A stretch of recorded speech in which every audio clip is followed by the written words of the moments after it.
Hi, this is Evelyn Lopez. Welcome to another episode of Sustainability in Your Ear. Sustainability in Your Ear. Sustainability in Your Ear, the Earth911.com podcast. This week, for the week of October 29th, 2018, we are recording at the spookily cool Moonyard Recording Studio in Tacoma, Washington. Huzzah.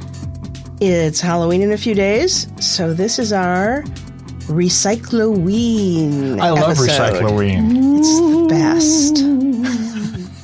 So welcome, everyone. Today in the Moonyard studio with me is Mitch Ratcliffe, our Earth 911 publisher. How are things going? They're going great. State of the world is a mess, but we are making progress on cleaning it up. Very good. We are joined by two of our Earth 911 writers, Sarah Lozanova and Trey Granger. Sarah, how are you today? I'm doing well. Thanks, Evelyn. Excellent. And will you be celebrating Halloween this year? I will be. I have two children, and they're very excited to celebrate. Oh, What are they going as? My daughter, she's not sure what it is, sort of like a fortune teller type costume, and then my son is going to be a ninja. Ninja. Oh, Cool. the best. Okay. The best. And Trey Granger, coming to us from Phoenix today. Trey? That is correct. And today I'm going to be Trey Danger Granger on celebration of Halloween. There you that go. is Now, do you so have your good. do you have your Halloween bag ready to go out and go trick or treating? As I still have to Trey figure out a Danger costume. Granger? I have several house parties I'm supposed to go to this weekend and got to figure out what I'm going to be this year. Well, I like Danger Granger. I think that's good. I'm not sure what that looks like exactly, but that's definitely a great name. You know what they say in The Incredibles? No capes. No capes? No capes. No. All right. Well, this year, for the first time, I will not be home for Halloween. I'm going to be down in Los Angeles, so I do not know what I will come back to. 19 years I've been giving out candy at my house, and this year, nope, nothing. You may need to clean up. Turn the porch light off. Yeah, I know. We have a really bright porch light, too. Oh, it's too bad. Oh, well. Well, you know, you got to deal with it. If you're going to travel, the TP may come. Yeah, I don't have any teenagers in my street, though, just little tiny kids. Good. Well, and then their parents will restrain them. Probably. All right. Well, before we get into our exciting Recycloween stories, we have some surveys to talk about. Yeah. So, Mitch, what's our first survey? Well, you know, we do this every week. We ask a question. Of course, this is not scientific for those of you who are counting, but we do get several hundred results every week, or responses every week. And the first of our three that we're going to be talking about is: have your local recycling rules changed this year? Now, this is something that's happening as a result of the Chinese ban on waste imports, and we wanted to find out about how recycling programs are changing for different kinds of materials, as well as whether or not people are aware of it. First off, 35% of people responding said that no, they have not seen their program change its rules, which is a great thing, and that the fact that they're aware of it is as well. Another 27% said they don't know, which may just be a communications problem from their local waste or recycling program. They may not have found out about a change. But then we did find that another 44% of people. Are you trying to add those up in your head? I was adding them up in my head. 44% of people have seen changes in their programs. Now, 18% said they saw changes for paper, plastic, and glass, while only 4% said that they saw changes for their paper rules. And plastic came in at 12%. So you're seeing changes, 4% for glass too. You're seeing changes, and they're focused primarily in plastics, it looks like. More than anything else, people or programs are starting to reduce the plastics that they accept. And that's just not good news. We need to continue to evolve our recycling programs in order to keep these levels higher and also get people educated about how to do this stuff. So we're working on that with the Earth 911 database, obviously, but we hope that folks will reach out to their communities, find out what's going on, and if you would, share it with us. We'll be glad to have you help us do the updates. It's quite a job. Yeah. Something else to note, guys, is it's not always changes for the bad. In my case, my local curbside program actually started accepting glass, so it was a positive change. How'd they communicate that to you? I just had to go to the website and find out. There weren't any sort of postcards or flyers. Yeah. So, and that's the thing that we really need to have is greater communication between all the stakeholders in this process so that we can get better at it. I think that's the key, because I actually think that my recycling rules have not changed, but that we weren't really necessarily following them very closely. So now they're being more precise about exactly what they will accept. Yeah. Yeah. And what they accept cannot be as contaminated. So that's the secondary factor that we're seeing. Mm-hmm. Now, it's great, though, that things like glass, which, of course, is also very valuable in terms of its recycling, are being accepted more. And because that can be done here in the States without shipping it off to China, or China will take it because it's not contaminated, that's an improvement. We do need to recognize this is going both ways. Yeah. So let's talk about the next one. So how many single-use plastic water bottles does the respondent estimate that they've purchased this year? And let's give a big round of applause for the 23% who said 0. I avoid them at all costs. And we actually have a very responsible audience. 49% say they buy 1 to 10. So they only purchase a single-use bottle in extreme circumstances. And that 1 to 10 could easily be eliminated from their lives, I would imagine. So we're talking about almost 75% of people who could really have eliminated single-use in our respondents. 11% said that they buy between 10 and 50 a year. They say, I've got work to do. 50 to 100, there's 6% of the respondents said that they were in that category. And finally, 11%, the people who need to do the most work, purchase more than 100 single-use bottles a year now. So we want to encourage people to think about what they do when they purchase something. That plastic bottle is a form of pollution. And if you don't reuse it, it's immediately pollution. These folks are thinking about it. It's great to see that particularly 73% are willing to do the right thing and do it only in the most extreme circumstances. How many do you think you use?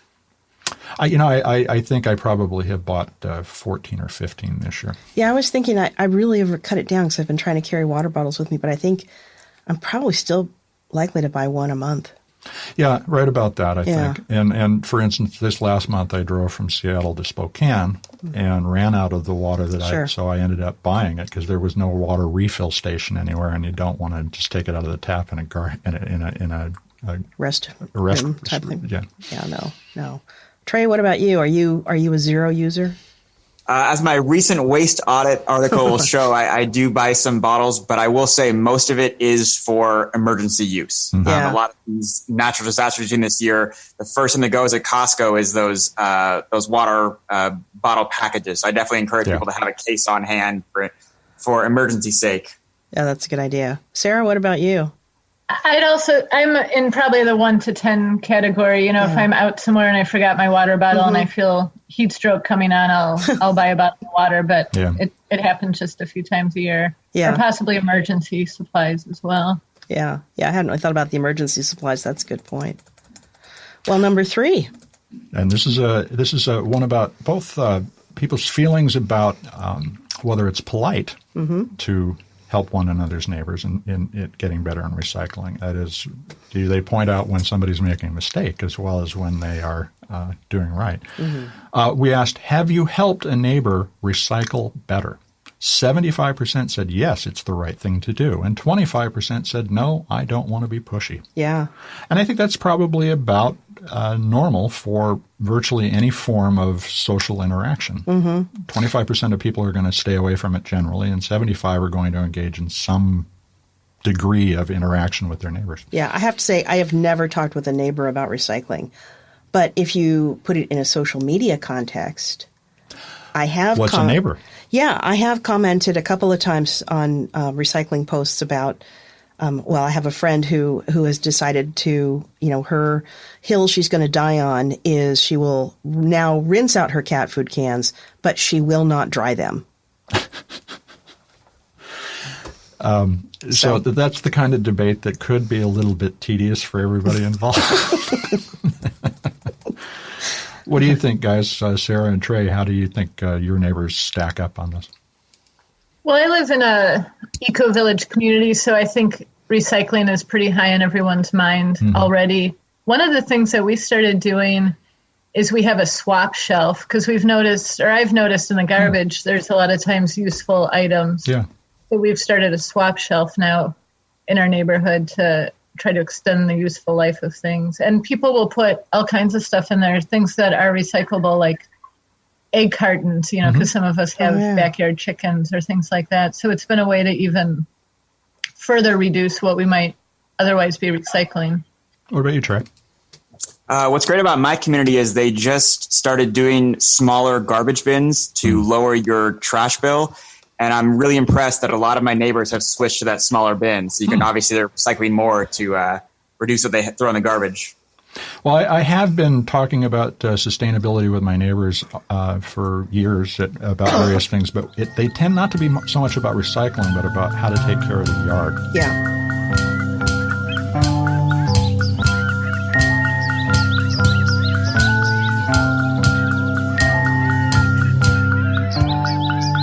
So check out this week's survey, which is kind of an opinion piece. And that question is, can humanity achieve a sustainable economy? Are you on the hopeful side or the less hopeful side? This will be a very interesting one to see, because I have to say, in conversations with friends over the last week, I'm not hearing a lot of hopeful. No, and every day it's harder to be hopeful. So I'm hoping this sort of shows us that there is more hope out there. Although I also take it as kind of a charge for us. We've talked before. This is our charge. It is. Try to provide the information so that people can feel more hope. And I think there are good things going on despite policy. And that is where we need to focus on people's actions and how they're changing their personal lives, and that's extending out. Those ripples will reach the rest of the world. Butterfly effect is in effect. Good. And corporations, a lot of corporations now put out sustainability reports, have set targets for using more sustainable materials or reducing their carbon emissions. So I think that's a way that we can help leverage change too, just voicing our concerns as consumers. Absolutely. And communicating the requirements we have of companies about sustainability when we purchase from them, which is a conversation a lot of companies call us and have. So they are interested in it. We just have to find a way to streamline the communication. Yeah. And some of it's pretty easy. Like I might be at a restaurant and realize that they have styrofoam takeout containers, and I'll ask to talk to a manager about it, or things that might just take a few minutes, and it kind of puts a face to greening operations. Yeah, in fact, I point to specific sites when I run into a takeout that has styrofoam. I point them to sites that have reusable or recycled materials and say, why don't you buy this company's box instead of the one that you're giving me, because I'd be happier. Yeah, I think it's a really good idea. Really good idea. So, Mitch, you've been pretty busy with the interviews. What kind of interviews can we find on our website now? We're doing at least one interview with an innovator every week, and we've got 3 that talk about this week. So first was we talked with Mark Cleveland, who's the founder and CEO of Hitch. Hitch there's the Hitch app, and it allows you to share your carpooling, both with coworkers or not, and get incentives that are contributed by your employer, by nonprofits. The city can participate if they want to lower traffic. And so essentially they're dealing with the logistical problem of bringing people together to share a car. That's the opposite of Uber, where they are allowing somebody to purchase time in somebody else's car. They're incenting people, giving them money to share. And it's really had a big impact in a number of cities, particularly in North Carolina, where they are based. They've had a lot of changes in local commute patterns, and they're just starting to go national. So it's a really inspiring story of how we can, just by organizing ourselves differently, use less gas, put fewer cars on the road, and clean up the environment. Oh, that's great. And then next we also talked with Bruce Nagy, who is author of a new book called The Clean Energy Age. And Bruce has been writing about our area of concern for many years. And his book is full of real advice, top 10 lists for homeowners, for business owners, for policymakers, as well as a lot of documentation of various programs and what happened. So it's a great book if you want to kind of dive in any page and just start reading. You find something fascinating. And it's a book full of actions you can take. So we really enjoyed the conversation with Bruce. And finally, we had a conversation with Jeremy Walters, who's with Republic Services, which is the second largest waste management company in the United States. And he was explaining what you need to do if you're going to recycle an iPhone or a Samsung Note now that the new versions have hit the market. Oh, yeah. Of course, one of the first things to do is take it back and get a trade-in, to find other ways to reuse it, donate it to somebody else. But if you're going to put one of these phones into the waste stream, you have to do it the right way because they can explode. Oh. Under pressure, a lithium battery will burst energetically, which is an explosion. And that is, if you're in one of these materials recovery facilities with all that paper and plastic around it, something that could ignites. Be a disaster. It can be, and at the minimum, it's going to stop the program for hours. Yeah. Right. And the worst thing is that if somebody's nearby, they can get hurt. Mm-hmm. So we want to be careful about the people who do our recycling. So we have to separate these things and handle them the right way. And that means not just dropping them in your curbside. Right. Wow. That sounds really good. So it's Recycloween. Oh, the stories of Recycloween. Well, Mitch, why don't you first tell us how to get involved in America Recycles Day? Sure. So this is a story on the site. Every year we like to remind people to participate in America Recycles Day, which is sponsored by Keep America Beautiful. It's on November 15th, and you'll find there are thousands of local events around the country, which you can find at the KAB.org site. So head over to Keep America Beautiful and find out how to get involved. But one of the things that this year's program is emphasizing is knowledge, like we were talking about before, what goes into our recycling programs, how to handle different kinds of materials. We had recently surveyed, speaking of surveys, people's recycling knowledge, and 66% of respondents indicated that they're somewhat to not at all knowledgeable about how and what to do with their recycling. So Keep America Beautiful is working this year to expand consumer education with the program. So if you want to get involved, like I said, there are local events all over the country. We listed just a few on the site. In Urbana, Illinois, there's Fall into Recycling, which is happening on November 3rd. A month before Recycling Day in Manassas, Virginia, there was the Prince William Recycles Day on October 13th. And you can find, again, thousands of these. Get out there, get involved. And this is an opportunity to get together with your neighbors, share some knowledge and information. So maybe the thing to do is get a couple of pieces of action from the KAB site and walk across the street and talk to your neighbor about it. Very good. Well, one of the reasons we included this story this week is that I think that the idea is bring recycling into all of the different events of your life. Mm-hmm. So with Halloween coming up, think through how does recycling and minimizing my use of harmful materials work with this. One of the things that's in the story about America Recycles is this pledge. The pledge is the Be Recycled pledge. And it says you will focus on learning about recycling. You will act within the next month. You'll reduce the amount of waste you produce, and you'll share. You'll encourage one family member or friend to also take the challenge. So with that in mind, we want to turn to, recycling and Halloween and how things are going. And so, Trey, we have you first up with our mystery. About bubble wrap. Is it recyclable? So bubble wrap, it is recyclable. It's a great story, a great solution to this issue. But I would definitely encourage people to reuse it more than anything. Mm-hmm. For starters, what it's made of is a type of plastic called low density polyethylene, or number 4 for those who follow the resin identification chart. Or LDPE is the other way people will refer to it. Yes, LDPE, correct.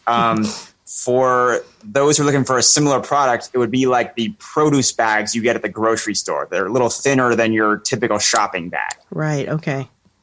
And essentially what happens is it's a trademarked product made by Sealed Air, where they will actually fill the bubbles with air to protect products like electronics for shipping.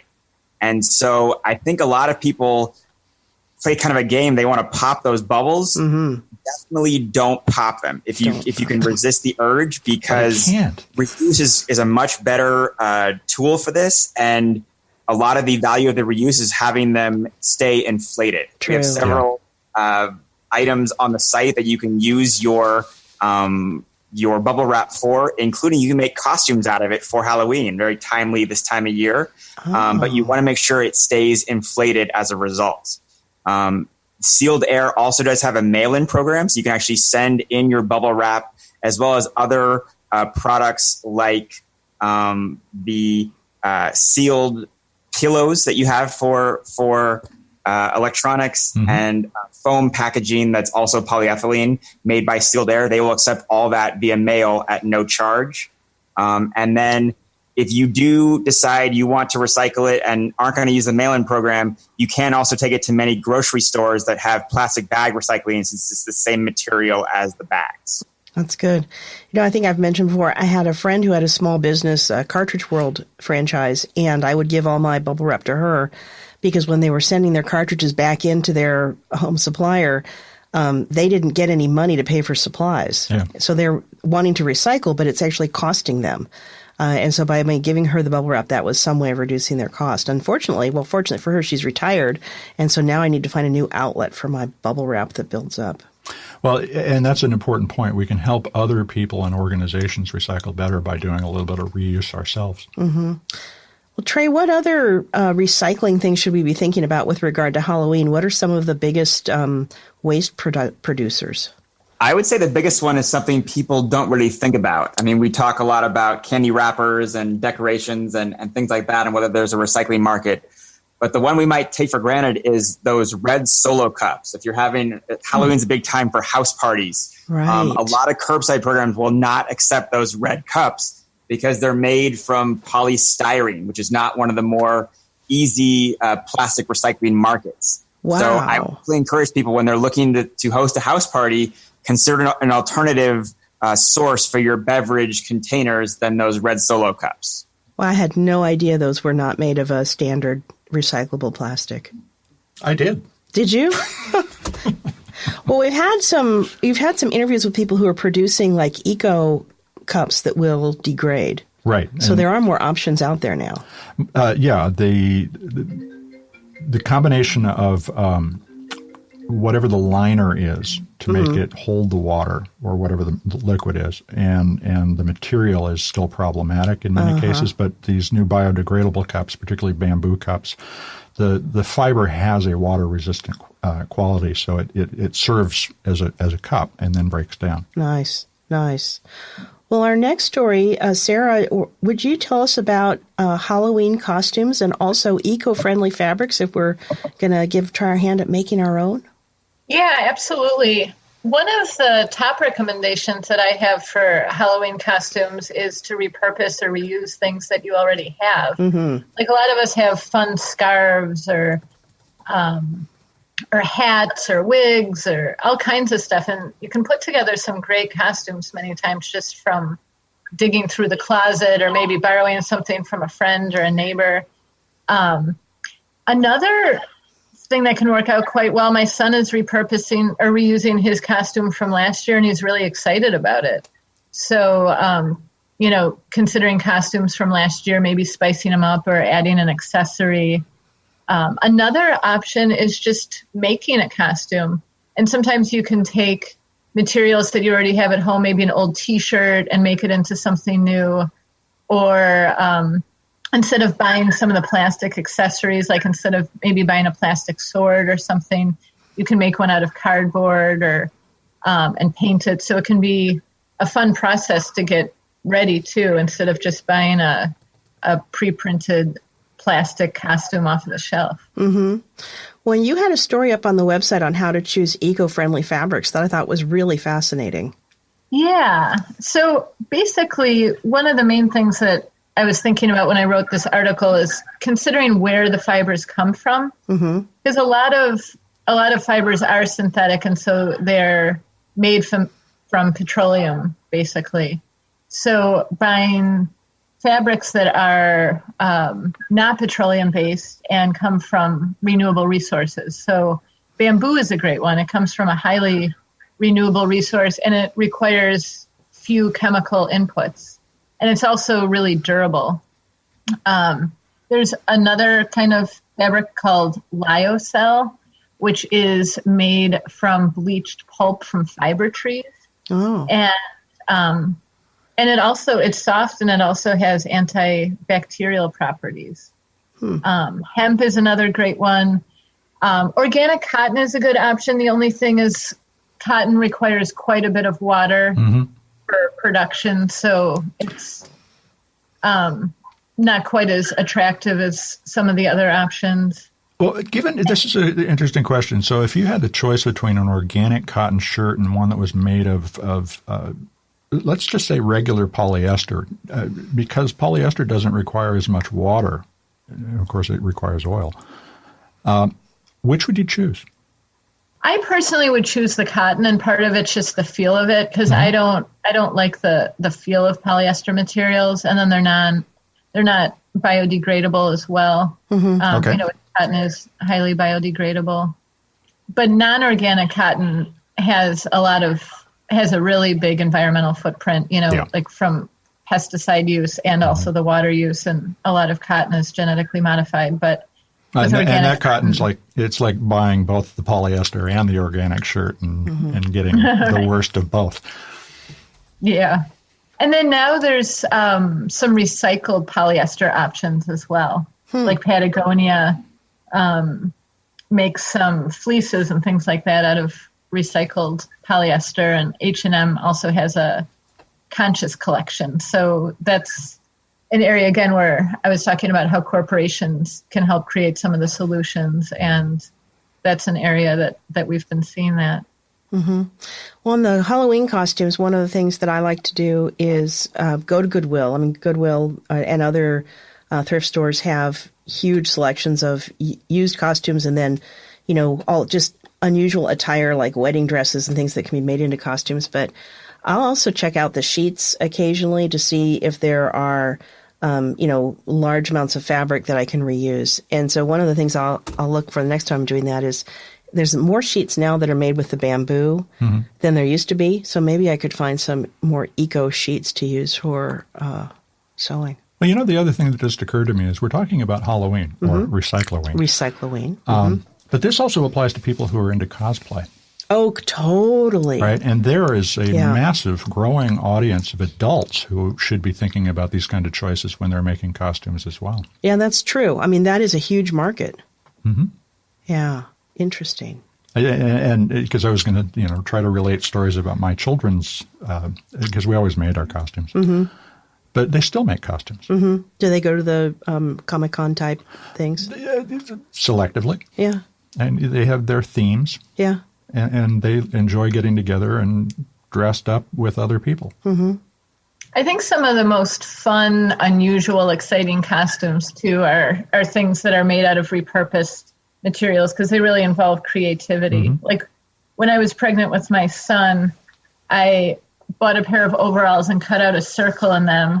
And so my stomach stuck out because I was 7 months pregnant at the time. And then I drew a pumpkin on my belly. And then I walked around as a farmer carrying a pumpkin, and it was just such a fun way to incorporate my son into the event as well. But things like that you can't find prepackaged on a shelf. No.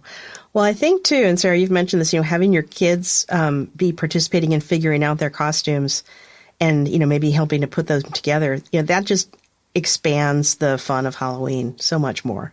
Yeah, absolutely. One year my son wanted to be Santa Claus, and so he and I made a beard together out of cotton balls. Excellent. Which was lots of fun. Excellent.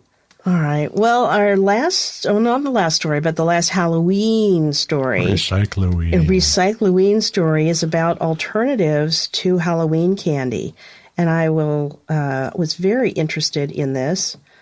And I'm looking at my notes here, trying to pull them up.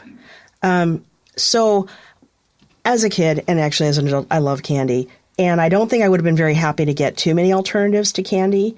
But apparently, according to an article we have up on our website from 2016, we spend more than $2 billion on candy each and every Halloween. in this country. We do. And that's 200 million pounds of candy.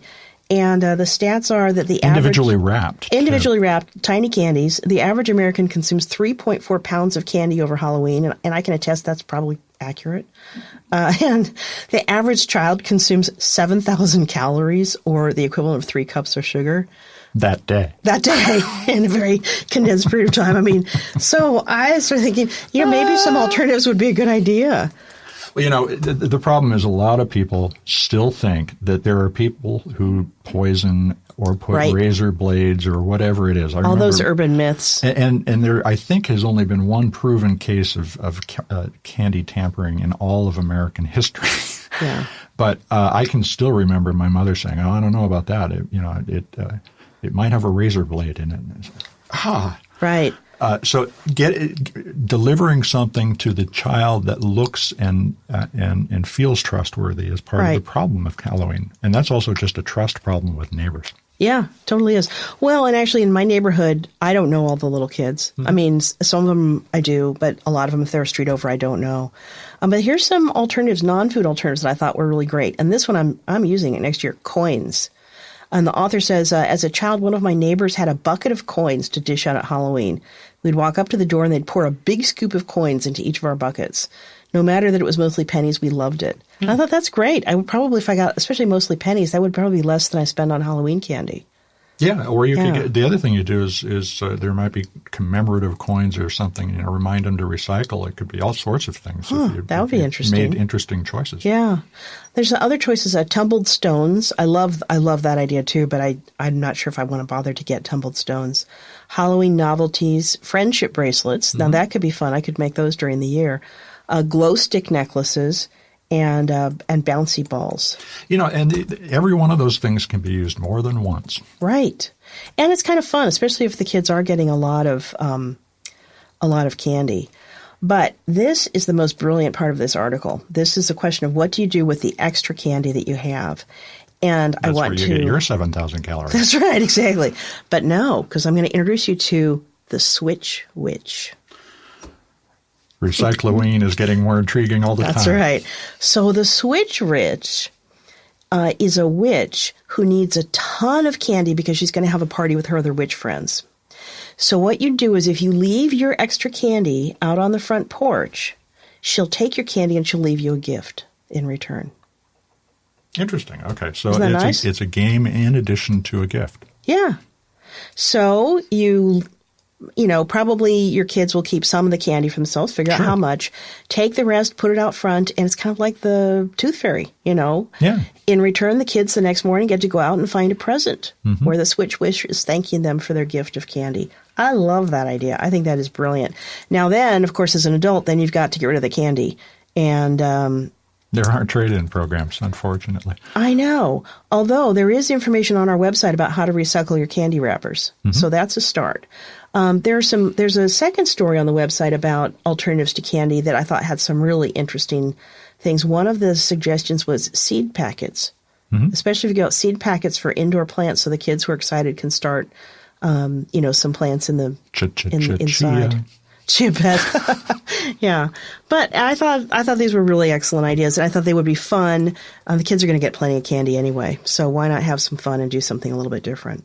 I like it, and be except for the fact that the Switch Witch would end up with pounds of candy that would have to be consumed. I think that the whole system looks pretty good. Well, I think there's probably some places you could turn the candy in. You might be able to turn it into a food bank, and then it'll get sort of sorted out a little bit. Need that? Well, yeah, they do, because a lot of people, don't get enough calories. I'm not one of them, but a lot of people don't get enough calories in their life, and so a few pieces of candy to go along with their, I just wonder whether that's the healthiest thing to give people. But on the other hand, well, it's not the healthiest thing. It is also a way of sharing, and it's a way of sharing. And I think if you're going to a food bank and you're getting your apples and all of your healthy stuff, a little bit of candy would probably be quite nice. Yeah. Okay. It was funny. One year we couldn't. As a house, agree. I had some roommates at the time agree on what kind of candy to give out. One person wanted to get natural chocolates, but it was quite expensive given how many trick-or-treaters we had. So we ended up giving out organic carrots. Because I had some housemates that were farmers, so we gave out carrots. And it wasn't really that well received. And then I took my daughter trick-or-treating, and she was only 1 at the time. So then I brought back her candy, and then we were just giving what she had collected out. So that was kind of a good great fast way switch. to recycle it right away. And the Switch Witch visits our house, too. Does although she? My kids are not very excited about it. Oh, they're not? They usually get things like honey sticks or slightly less junky sweets instead. Oh, no. So maybe I need to up the ante and buy them a nice Switch Witch needs to change it up. The article mentioned, the author said that Switch Witch would be leaving her daughter's crystals this year because that was something they were particularly interested in. So, well, Switch Witch will be a new tradition. Let's push it. Yeah, I think it's a great idea. I like it. So finally, we have one little. Oh, Trey, did you want to say something? Make sure you compost your pumpkins. There are several good stories on the site about that. Once Halloween's over, make sure those pumpkins get composted. Excellent. Rather than smashed in the street. Well, there's that. The other thing is we have several articles on how to take things that you've used for Halloween and use them again for Thanksgiving. Oh, excellent. Very good. Making it, of course, thanks cycling. Yeah, we might need to work on that one. Okay. Yeah. I'm hoping to make soup out of my kids' pumpkins, but I'm not sure how that'll work if there's been a candle inside of it. Oh, I don't know. It might be toasty, though. Toast, like a roasted pumpkin, maybe. Well, the other thing you can do is hollow them out, fill them with wax, put a wick in it, and use it as a candle during the month of November. Oh, that's an interesting idea. All right. Well, our last story is something that I wanted Mitch to cover because this is something that's very close to his heart. That's because I drink so much coffee. Exactly. Yes, I'm a 10-shot-a-day person, folks.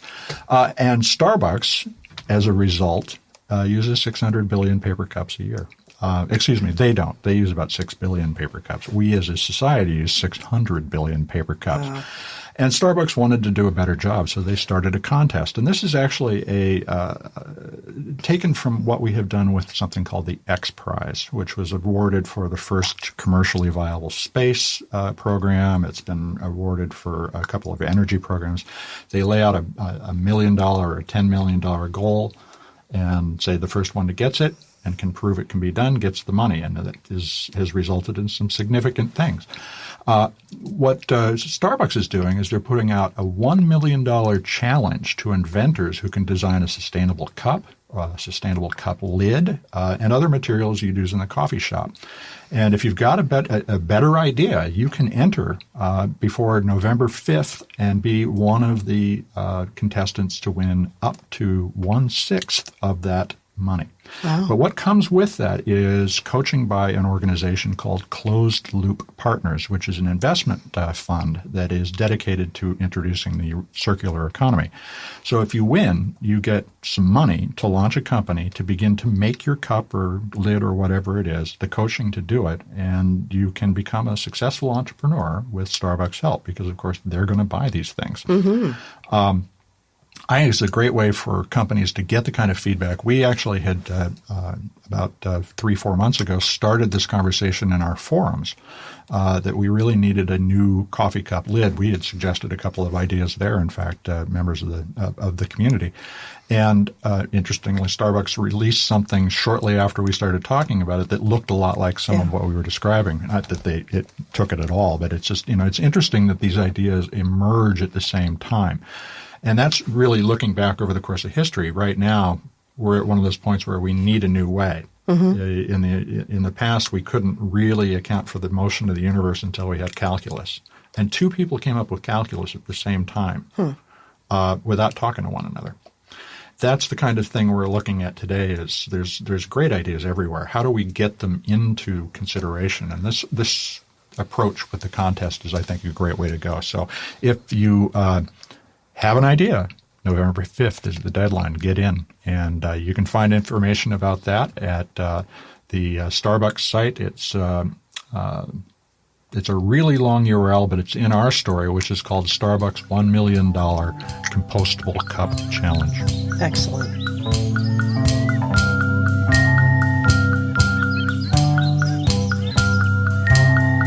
Well, are we ready for our Earthling questions? Well, they're always earth-shattering, so let's go for it. Okay.